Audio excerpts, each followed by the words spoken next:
Now we're going to demonstrate how we actually create a change order and demonstrate those things that we talked about. One point of data entry, centralizing your communications, and centralizing your documents.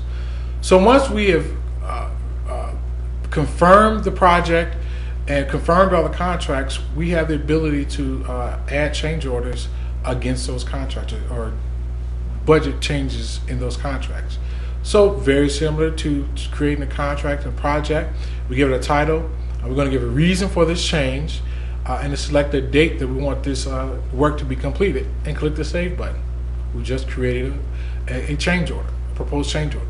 Now we want to select the contracts that are going to be affected by this change order.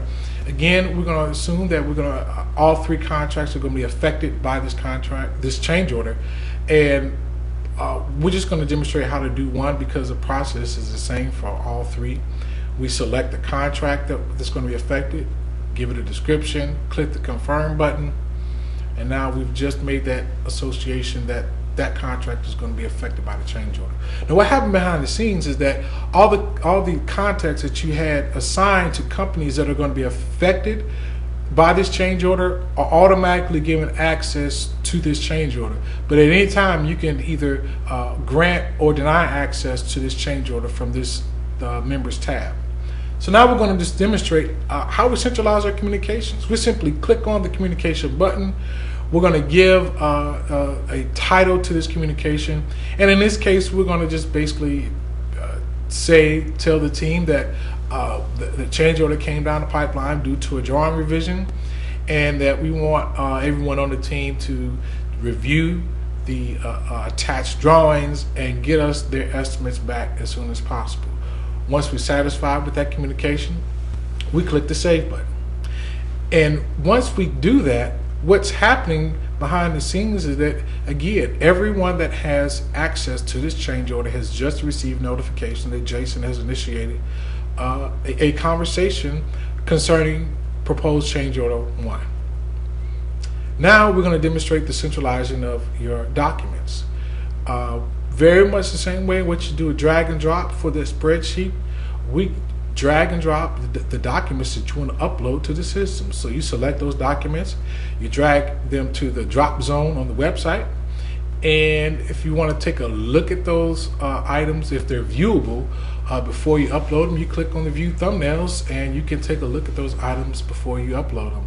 And once you're satisfied with those items, you simply click the Upload button, and those items are uploaded to the system. Again, what happened behind the scenes is that everyone who has access to this proposed change order has received notification that I just uploaded 2 files. And when they log on to the system to view the files, they just simply click on the View Files button, and they can view them, they can download them, and you're not restricted to the type of files you can upload to the system. PDF, Word documents, Excel spreadsheets, JPEGs. You're not limited to the type of files that you can upload to the system. So now let's go back to the beginning and create a budget for these items, these contracts that are going to be affected. So we're going to go ahead and for the first item, we're going to go ahead and put in an amount, and it's very simple. You put in the amount that's going to be of the change, a description of that change, and you click the Add button, and you've just added a budgeted amount for that change. The second one we're going to do very much the same way, so we're not going to demonstrate that one. But the third one, we're going to assume that this is going to be work that's going to be self-performed. So we want to use some calculations from our production rates and from our unit costs to tell us what our material and labor costs should be. So we click on the Calculate button, and we've already defined an assembly or a bill of material or an assembly in this case. And so the only thing we need to do is select that assembly from the drop-down menu. You'll notice that to the right we have the items that we need to complete this work. And once we put in the quantity, the estimated labor and the estimated materials that we need are calculated for us. And we simply click on the Calculate button, and those values are entered into the system for us. Now, one of the things that we talked about earlier in the presentation was the ability to generate documents on the fly. And so we put in all the information for this change order, and here's a demonstration of what happens behind the scenes. So we put in those costs, and there's no need for us to go out and generate an additional document. Just allow the system to create that document for us.